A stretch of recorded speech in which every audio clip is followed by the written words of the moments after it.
Bienvenidos a nuestro canal La Luz de la Verdad Presente. Allí queremos compartir con ustedes de tantos materiales que a veces no comparten en cuanto a la deidad de nuestro Dios, al explicar la verdadera deidad. Y allí, bueno, sabemos nosotros que hay una corriente dentro de nuestra iglesia que son los que van tergiversando ciertas verdades bíblicas que nosotros ya tenemos hace tiempo. Y allí uno de los textos que más se tergiversan son Primera de Juan 5, 6 en adelante. Específicamente es el 7, pero déjenme leer el 6. Este Jesucristo que vino mediante agua y sangre, no mediante agua solamente, sino mediante agua y sangre, y el Espíritu el que da testimonio, porque el Espíritu es la verdad. Porque tres son los que dan testimonio en el cielo: el Padre, Verbo y el Espíritu Santo. Y estos tres son uno. Ahora, déjenme compartir aquí con ustedes cómo se va tergiversando. Aquí, para presentarles este hombre, un predicador arriano, prácticamente, obviamente, ah, está predicando lo que sería el arrianismo de los primeros siglos. Obviamente que van cambiando en algunos tópicos, hay una transformación en cuanto a esta doctrina, pero muchos han dejado saber que, lo han dicho a viva voz, que tiene que ver con el arrianismo del cual predicaba este profesor allí en África, Arrio, tan conocido. Y entonces déjenme mostrarles, él aborda este tema, me pareció interesante compartir con ustedes, de tantos videos que posiblemente comparten allí de la deidad. Y entonces, déjenme compartir con ustedes lo que él opina. Vamos a ir este, comentando mientras vamos viendo el video. Ok, ahí está el video. Ok, y vamos a dar play. Probablemente esté en la lista de los 5 versículos más contundentes para demostrar que Dios está formado por 3 personas y, sin embargo, sigue siendo un solo Dios.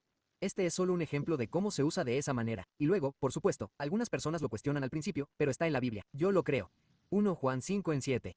Porque 3 son los que dan testimonio en el cielo: el Padre, que es el Padre, Dios, el Padre, el Verbo. Jesús es el Verbo hecho carne y el Espíritu Santo. Estos 3 son uno. Es difícil mal interpretarlo. Los 3 son uno. Los 3 son realmente uno. ¿Pero uno qué? ¿Dice el versículo que son un solo Dios? No. ¿Enseña realmente el versículo que Dios es una Trinidad? ¿Que estos 3 son el único Dios de la Biblia? ¿Nos habla claramente sobre la naturaleza y la composición de Dios? En realidad, no. Y si no prueba que Dios es una Trinidad, entonces ¿qué significa cuando dice que estos 3 son uno? Hoy vamos a examinar este versículo. Bueno, allí él ya hace, prejuzga, ¿no? Hablando siempre de la Trinidad. Esto es una constante que yo he notado, ah, que se repite en muchos videos, muchos expositores. Hablan de la Trinidad, pero no la explican la Trinidad. Mire, hay muchos hermanos en la iglesia adventista, ¿sí? Y me ha pasado cuando damos las clases que no saben lo que es cuánto abarca la Trinidad católica, apostólica, romana, ¿sí? No saben cuánto abarca, qué significa la Trinidad católica. Ellos constantemente lanzan esas acusaciones, pero no la explican. Yo no comprendo cómo este hermano, de tantos videos que él tiene, ¿sí? Recién estuve, cuando me compartieron este tema que me llamó la atención porque hemos tocado, en- hemos abarcado bastante el tema de Primera de Juan 5:7, pero él no hay ni un solo tema que explique la Trinidad católica. Él solamente acusa, como si, o sea, él acusa como si él fuera que tuviera la verdad. Y entonces no sabe. A mí me ha tocado preguntarle a adventistas arrianos modernos, me ha tocado preguntarle puntos principales de la Trinidad católica y la desconocen. Tal vez la mala fortuna de poder chocarme con personas que no lo saben explicar, tal vez, pero es la constante que me están dejando a mí. No saben explicar la Trinidad Católica. Y entonces acusan a mansalva a la Iglesia Adventista porque es muy fácil, ¿sí? Es muy fácil. Y bueno, esa temática es la que le gusta a los hermanos, el conflicto, el debate, luchar, tratar con malas palabras, desdeñar, son cosas, hermanos, que a todos les gusta. Este, y entonces hablan de verdad presente, acusan, hablan solamente del papado, no hablan de cambiar el carácter, no hablan de santificar las palabras, no hablan de eso, no hablan de seguir la reforma pro salud, de tener una educación cristiana, no, esas cosas no se tocan, hermano. El tema es acusar a quien sea y la forma que sea, y levantar la espada como Pedro y cortar la oreja. Eso es lo que procuran. Vamos a seguir escuchando entonces. Versículo y ver qué significa realmente. Vamos a adelantar un poquito. ¿Es esto lo que Juan intenta decirnos a través de este versículo? La respuesta es un rotundo no. Estos tres son uno. Uno. Leamos el texto de nuevo y observemos que la respuesta está ahí Miren, mismo en el versículo mismo. Biblia, miren lo que un Dios dice acá. plural que está compuesto de tres personas. ¿Es esto lo que Juan intenta decirnos a través de este versículo? La respuesta es un rotundo no. Estos tres son uno. Uno. Leamos el texto de nuevo y observemos que la respuesta está ahí mismo en el versículo mismo. Porque tres son los que dan testimonio en el cielo: el Padre, el Verbo y el Espíritu Santo. Y estos tres son uno. ¿Lo vieron? Son uno al dar el mismo testimonio. Su testimonio y testimonio es un... Sí, bueno, esto es lo que me llama la atención, cómo lo va tergiversando. Primera de Juan 5:7, que es que está dentro del canon, del Nuevo Testamento, y que está en griego. Todo esto proviene del Antiguo Testamento, mis queridos hermanos. Entonces, Juan lo que estaba citando, la idea, el concepto, es el concepto de la Shema. No es un concepto nuevo, es el concepto de la Shema, que Jehová es uno. Cuando él pregunta qué es uno, Jehová es uno. Y entonces, ¿por qué tergiversa? ¿Por qué solamente habla en este contexto y él lo cambia? Cuando el contexto real está plasmado en toda la Biblia, que Jehová es uno, no que es una sola persona. Jehová es uno. Vean cómo cambia él el contexto. uno y el mismo. Este es el caso que Juan está exponiendo en este pasaje. Esto se confirma cuando revisamos el versículo que viene justo después del versículo 8. Dice, y tres son los que dan testimonio en la tierra: el espíritu, el agua y la sangre. Y estos tres concuerdan en uno. Ahora lo ves, ¿verdad? Observa que estos tres que se mencionan aquí, estos testigos, no son todos personas o seres. Todos Bueno, él, si va a los comentadores, porque aquí son selectivos, si él va a los comentadores bíblicos, los comentadores de toda la narración histórica, siempre comentaron, no comentan lo que él dice, siempre han comentado que son tres personas. No sé de dónde saca él eso. Él está queriendo dar una interpretación para no decir que son personas, pero no pone versículo. Para que no sean personas, la Biblia no tendría que llamarlo a Jesús Dios verdadero. No tendría que llamarlo al Espíritu Santo eterno. No tendría que decir has mentido al Espíritu Santo, has mentido a Dios. No tendría que haber esos versículos que dan el testimonio directo de que son personas. Ahora, ¿puede haber algo divino que no sea persona? Ningún adventista creía que algo divino pueda ser un éter o una fuerza. Hay mucho escrito sobre la personalidad de Dios. Si es divino, es persona. Eso lo recalcaban muy bien Jane White, Ellen White y, por ejemplo, como hemos examinado en las últimas clases que estamos dando los domingos, como un escrito donde allí tienen varias páginas explicando la personalidad de Dios sobre este predicador Canray. No hay, no hay agente divino que no sea persona. Y él ahí se equivoca. ¿Por qué? Porque él está apoyando la doctrina del arrianismo. Todos concuerdan en uno, dan el mismo testimonio. La unidad de la que Juan trata en este capítulo es la unidad del testimonio y la constatación.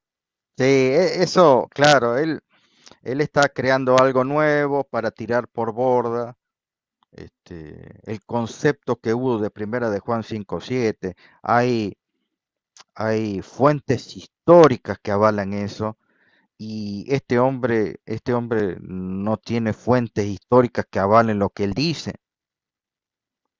También otra de las cosas que he notado, bueno, estas personas, vaya a saber dónde se prepararon, son muy jovencitas, este, y bueno, a veces uno generalmente les gusta escuchar muchos videos y no. Una cosa es escuchar el video y después ir al material físico a examinar si esto es verdad o esto es mentira. Entonces tenemos que entender eso. Este, allí el texto está hablando de tres personas. El énfasis, obviamente que el énfasis tiene que ver que son tres personas las que dan testimonio. Imagínense, ¿no? Una fuerza, un éter, un viento que dé testimonio. ¿Por qué entonces está en la lista del testimonio cuando, como él cree que solamente Dios Padre es una persona? Jesús no sé qué pensará porque hoy en día se está transformando la doctrina arriana y entonces no sé qué pensará. Igual muchos de ellos, de los arrianos modernos, creen que Jesús no es Dios verdadero. Entonces, ¿para qué lo pone, para qué la Biblia pone en esa lista? Pregunto yo. No la unidad de Dios. Ese es exactamente su punto en el versículo 7. Tres portadores de registros que son uno en acuerdo y testimonio. Pensar que este versículo tiene algo que ver con la naturaleza de Dios es perder trágicamente el punto central de la carta de Juan. No, no es la naturaleza, no es la naturaleza. Está nombrando que son tres personas las que dan testimonio, como si fuera en un juicio, por eso que ellos dan testimonio, que son tres personas visibles. Imagínense, ¿no? No hay una persona visible y entonces los ángeles, no puede ser testimonio el Espíritu Santo porque no es persona. Esa sería la base. Verás, Juan no estaba tratando la identidad de Dios en este pasaje. El contexto lo deja claro, no solo del capítulo, sino de toda la carta. Este texto no intenta exponer la doctrina de Dios. ¿Cuántas personas o seres? No es de esto de lo que está tratando en... No es lo que está hablando. Está diciendo que son tres los que dan testimonio, nada más. Él es el que habla de personas y seres. A él le conviene desdeñar este versículo. ¿Sí? Nosotros cuando explicamos primera de Juan 5:7 es para decirnos que en el contexto del juicio hay tres que son los que dan testimonio de todas las cosas. Simplemente eso. Pero a ellos, a los arrianos modernos sí les afecta porque él es el que toca el tema de las personas. Él es el que tiene que decir. El versículo está allí. Él es el que tiene que atacar y decir que no son personas ni son seres, que su doctrina se le vendría abajo. absoluto. Observa las siguientes palabras, abundantemente salpicadas solo en este capítulo. El versículo 6 dice, dad testimonio. 7 dan testimonio. 8 testifican. 9 testifican 3 veces y testifican. Versículo 10, testificad y testificad. Y versículo 11, testificad. Estas palabras evocan la imagen de una sala de tribunal en la que Juan está tratando de defender algo. Claro, es el contexto de juicio, es el contexto de juicio. Y ellos son los que dan testimonio, como en un juicio. Hay juicios donde se eleva con un solo magistrado y hay juicios donde se lleva tres magistrados, donde son tres jueces los que juzgan. Bien que tocó eso, hermano, para que entienda. Utiliza repetidamente las palabras testigo, testimonio y testimonio para probar un punto. Entonces, ¿cuál es el punto que está tratando de probar con todos estos testigos? Lo dice en el versículo 5 y el versículo 10. ¿Quién es el que vence al mundo? Más el que cree que Jesús es el Hijo de Dios. Versículo 10. El que cree en el Hijo de Dios, tiene testimonio en sí mismo. El que no cree a Dios, le ha hecho mentiroso, porque no ha creído en el testimonio que Dios ha dado acerca de su Hijo. Ese testimonio unido de tantos testigos es que Cristo es el Hijo de Dios. Claro, lo que pasa es que él hace énfasis. Ve, allí ahora utiliza el título de Hijo de Dios para menoscabar la personalidad de Jesús. ¿Quién es Jesús? Él tiene muchos títulos. En el Antiguo Testamento, Jehová. Primera de Juan. No, claro. No, no. El Juan 1:1 dice el verbo. Si usted hace una correlación histórica, en el libro de Juan, capítulo 1, capítulo 2, después aparece, se le dice que es el Hijo de Dios, pero se le conoce como el verbo. En el Antiguo Testamento se le conoce como Jehová. Y es más, yo me imaginaría, por ejemplo, cuando él viene, Jesús montado en un caballo blanco, en el capítulo 19 del libro de Apocalipsis, ¿cómo aparece? Y estaba vestido de una ropa teñida en sangre y su nombre es el Hijo de Dios, ¿dice así? No, dice el verbo, el logos de Dios. No gravita tanto porque es un nombre que se le da, un título que se le da, Hijo de Dios. ¿Por qué? Porque él tenía un plan, el plan de redención. Y ese nombre le fue colocado según la presciencia de Dios. Dios no se maneja como el hombre se maneja. Y entonces, como nosotros desconocemos la presciencia de Dios en cuanto a elaborar antes de poder crear, como Él ordena antes de que exista creación en su mente, eso se llama presciencia. Por eso que se le colocó el Hijo de Dios. Ya se le conocía que iba a ser el Hijo de Dios por el ministerio que iba a realizar en la tierra y que iba a durar tanto tiempo, simplemente. Pero él hace énfasis en el texto para decir que hijo literal. Es exactamente lo mismo de lo que trataba su evangelio. Observa cómo lo explica en Juan 8:31 de la noche. Pero Vamos a estas adelantar cosas un se han poquito. escrito para que testificó y declaró claramente, yo soy el Hijo de Dios. Y el Espíritu testificó de la soberanía de Cristo a través de innumerables creyentes que confesaron que Cristo era en verdad el Hijo del Dios viviente. Hechos 5:32 de la mañana dice, y nosotros somos... Claro, claro. En la Biblia se testifica que es el Hijo de Dios, pero nunca va a encontrar que era el Hijo literal. En la Biblia no hay eso. Eso es una teoría que no tienen bases sólidas para decir eso.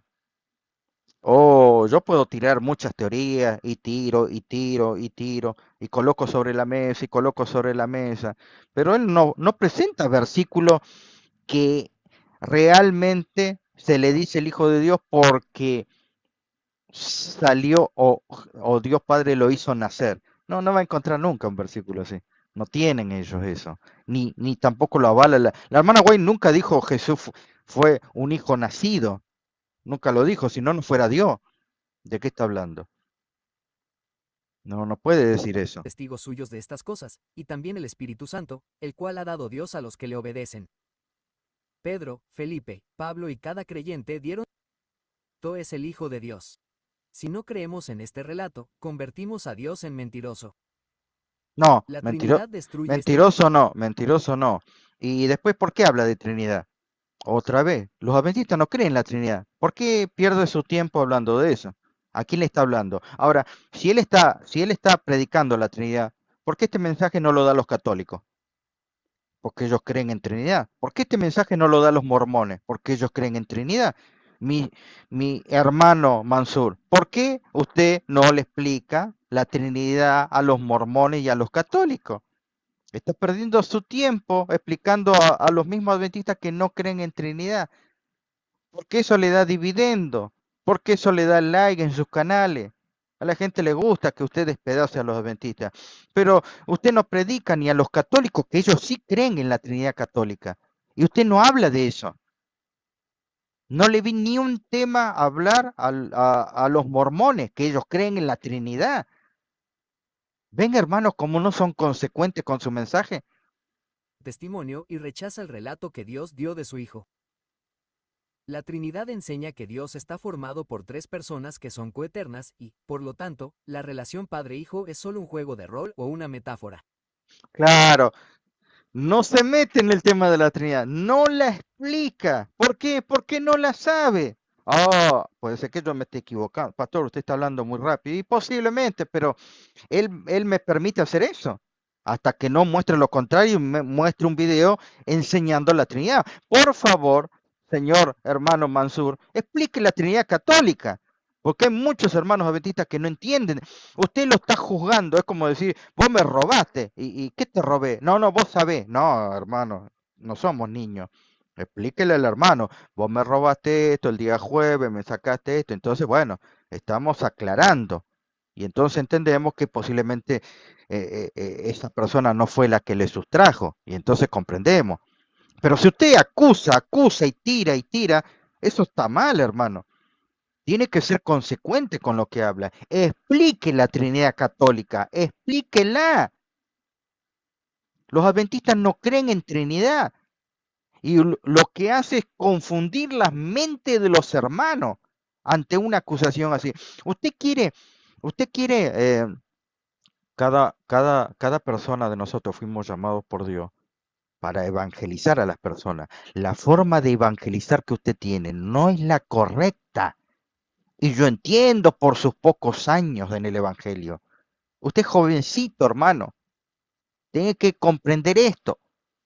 Usted quiere llamar Babilonia, explíquele por, por qué él es trinitario. Explique a los adventistas qué puntos importantes de la Trinidad ellos creen. No porque son tres y son coeternos. Yo no creo en la coeternidad. ¿Y de qué me está acusando? Y hay muchos hermanos que no creen en eso. Por favor, hermano, expliquen la Trinidad católica. No la saben explicar. Yo hasta ahora le pregunté a como a 5 o 6 personas mínimo, adventistas arrianos, modernos, y no me han explicado la Trinidad católica. En otras palabras, no es real. Utilizar este texto para respaldar una doctrina que niega que Cristo sea el Hijo de Dios. OBL reitera el testimonio mismo que el cielo nos está revelando. La condición de sol de Cristo es tan real como la vida eterna que hay en él. Si su condición de sol es solo una metáfora, ¿qué dice eso de la vida eterna que hay en él? Es que no lo decimos nosotros. La cita del Espíritu Profecía es muy claro, hermano, es muy claro. Él recibió el título de Hijo de Dios en un nuevo sentido. Eso lo dice la hermana Guay, hermano. Y no diga que usted no ha revisado el Espíritu Profecía, pero ustedes son, ¿cómo se llama? Los arrianos yo he visto que faltan a la verdad, no son veraces y eligen ciertos versículos, no eligen todo. Explíqueme cuando la hermana dice son tres personas poliestas. Si para usted una persona, para usted el Padre es una persona y tiene cuerpo, Jesús es una persona y tiene cuerpo, ¿por qué entonces la hermana White le llama persona al Espíritu Santo y para usted no es un cuerpo, ni es persona, ni es ser? Porque no calza, no encuadra con su doctrina, con su teoría. Observe cómo Juan vincula estos dos puntos. 1 Juan 5:10 de la mañana y 11. El que cree en el Hijo de Dios, tiene el testimonio en sí mismo. El que no cree a Dios, le ha hecho mentiroso, porque no ha creído en el testimonio que Dios ha dado acerca de su Hijo.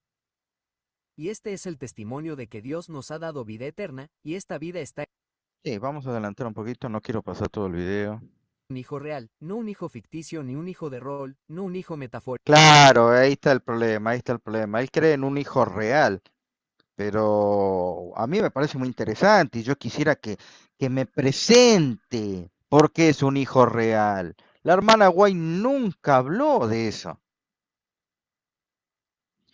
Usted puede sacar un concepto de algo. Es más, como hemos visto en esta semana, el doctor Kelo sacaba citas de la hermana White y ella decía que él saca citas de ella, pero que el autor la tergiversa. Es lo que hacen ustedes, hermanos, explicando su arrianismo, que no conduce a nada, no tiene pie, no tiene cabeza,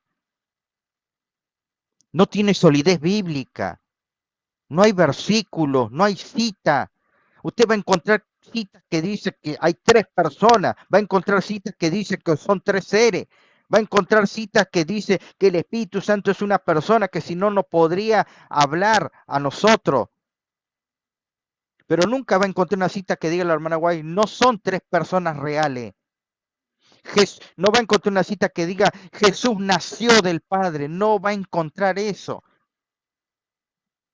No va a encontrar que el mensaje de los adventistas pioneros o del movimiento milerita y posterior al movimiento milerita, que ellos predicaron de que Jesús era totalmente hijo, que él nació, entonces lo hace una criatura.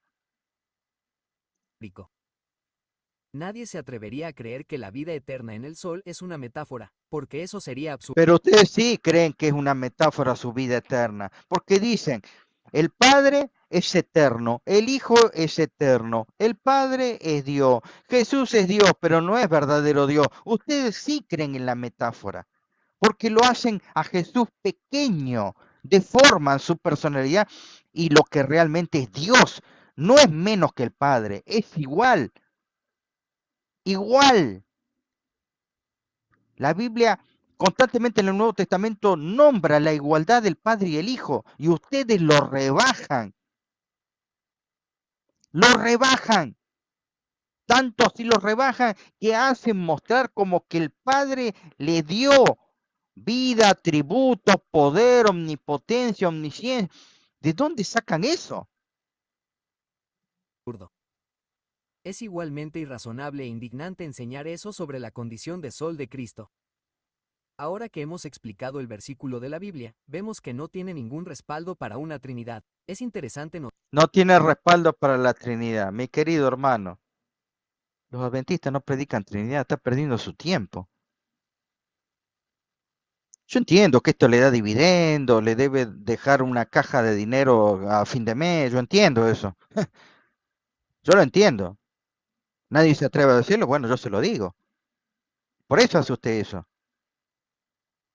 Y puede tener muchos seguidores, hermano, puede tener miles, pero no está haciendo veraz. Es diferente si usted hubiera encarado este video diferente. Si usted encara diferente y con veracidad, y es muy difícil que ni yo estaría haciendo este video, esta refutación.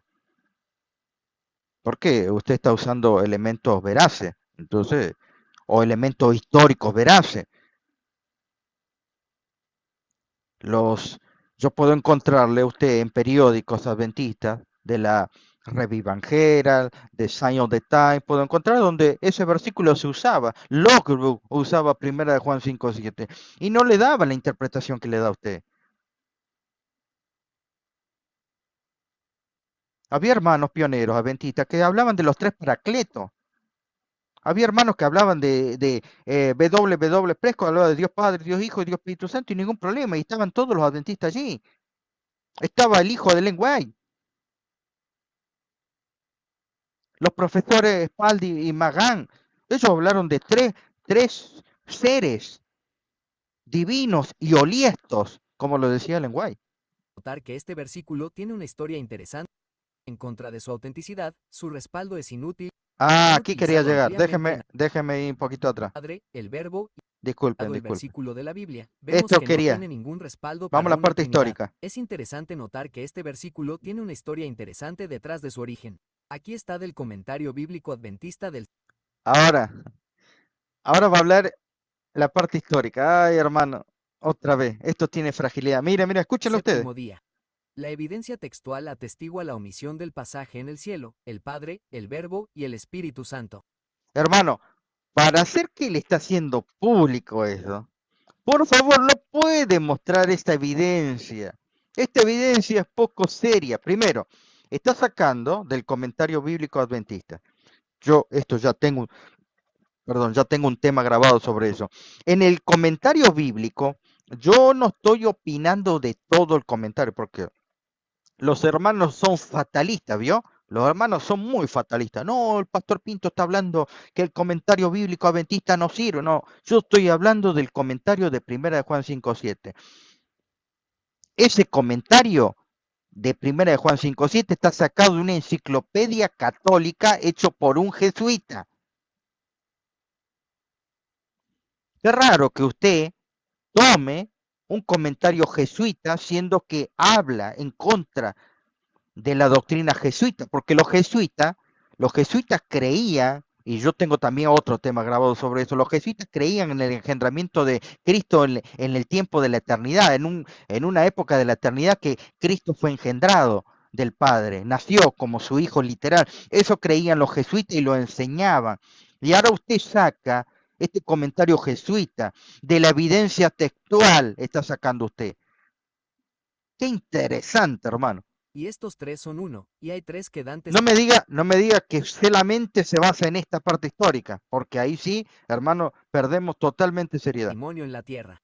Las palabras controvertidas se han utilizado ampliamente en apoyo de la doctrina de la Trinidad.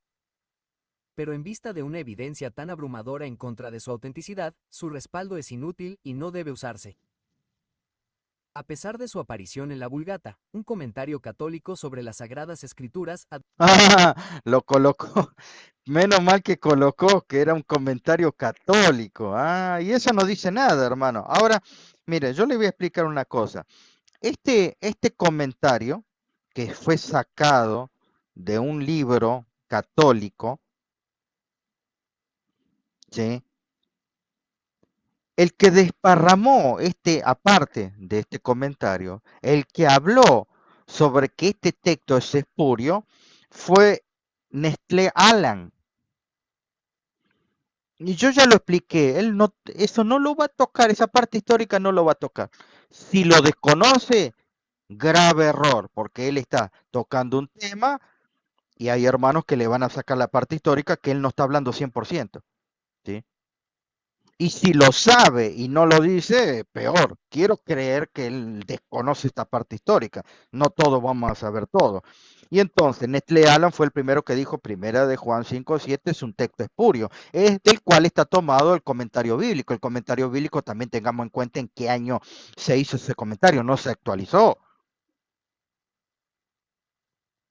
¿Sí? Y entonces se tomó de ese libro jesuita y se tomó del comentario de Nestlé Alan, que fue el primero que dijo, primero de Juan 5:7 es espurio, Erasmo hizo cualquier cosa, pero después se tuvo que retractar. Eso no lo coloca usted. Cuando el erudito erasmiano de Hong mostró las evidencias de primera de Juan 5:7, Nestlé Alan tuvo que pedirle perdón. ¿Quién es Nestlé Alan? El que coloca el texto, el que desparramó por todos lados diciendo Primera de Juan 5:7 según el contexto, el texto, no, ¿cómo dice aquí? La evidencia textual. Claro, según la evidencia textual es lo que hablaba Nestlé Alan. Eso es lo que dijo él. Tuvo que pedirle perdón.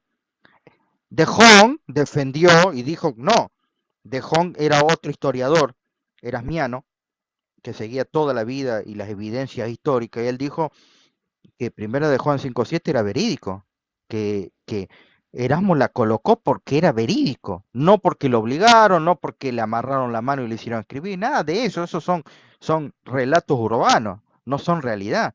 Por eso yo quiero creer que este hermano no sabe la historia.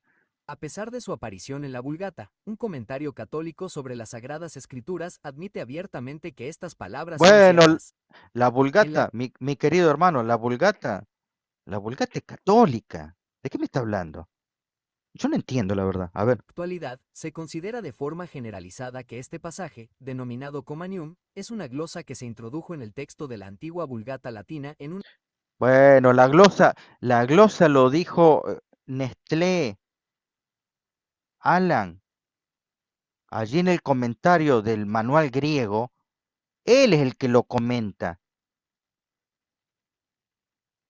mi querido hermano. Y él tuvo que pedir perdón, hermano, y yo tengo la evidencia. Vayan al tema, Primera de Juan 5:7, hay temas de Primera de Juan 5:7, que una explico la parte teológica y en otra explico la parte historicista o historiográfica de Primera de Juan 5:7. Cualquiera de los dos terrenos yo lo explico. Y ahí muestro las evidencias donde tuvo que pedir perdón. ¿Dónde lo va a encontrar? En su manual en griego, hermano. ¿Por qué hace este tema sin respaldo histórico, hermano? Solamente no se le puede prestar a seriedad. No yo. Cualquier estudiante profundo en griego o que haya repasado la historiografía de Primera de Juan 5:7 va a ver que su estudio no tiene seriedad. No la tiene. ¿Qué va a decir? ¿Que no está en los textos griegos? Está en los textos griegos. ¿Qué va a decir? Que no está en el latín, porque el griego no fue la única lengua. Que los valdenses hablaban en griego, sus Biblias la tenían en griego, mi hermano. En las Biblias valdenses estaba el texto primera de Juan 5:7 y no lo tenían en griego. Y usted va a decir que es espurio. Por favor, es una... no tiene seriedad, hermano, lo que dice usted. una fecha temprana, pero que no llegó al texto griego hasta los siglos XV y XVI. Bueno, es lo que dice, Esto sí. está tan bien establecido que la mayoría de los comentarios bíblicos lo reconocen. Sin embargo, la mayoría de las La mayoría de qué? De los protestantes. La mayoría de los protestantes cree en la Trinidad. Hermano, ¿de qué está hablando? Usted no le habla al público protestante que cree en Trinidad. Usted no le habla a los católicos que creen en Trinidad. Usted no le habla a los mormones que creen en Trinidad. Pero sí calumnia a los adventistas que no creen en Trinidad.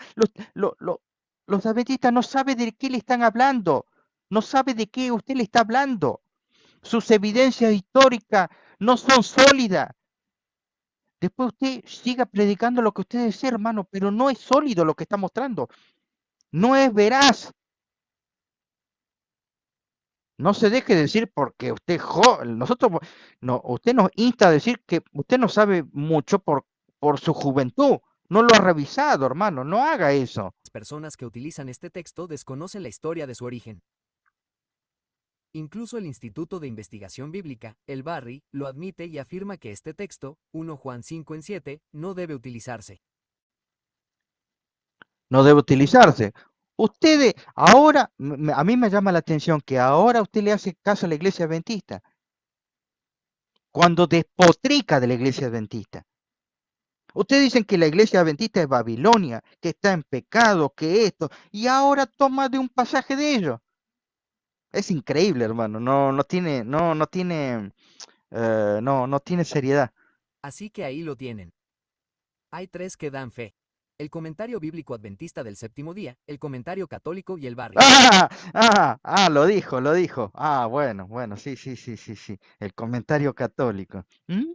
Usted está enseñando que la Trinidad es pecado, es herejía, y usted me muestra un comentario católico, jesuita. Hermano, entonces, si usted me está mostrando el comentario, no es que no lo sabe, lo está haciendo a propósito. Usted no tiene nada que ver con la iglesia adventista. Y ahora de repente hace caso al instituto bíblico. Es increíble. Y el comentario bíblico adventista, ese pasaje, yo no voy a opinar de lo demás, ese pasaje es jesuita y está sacado de protestantes que hicieron los manuales en griego. Muy poco serio, mis hermanos. No quisiera opinar más de esto.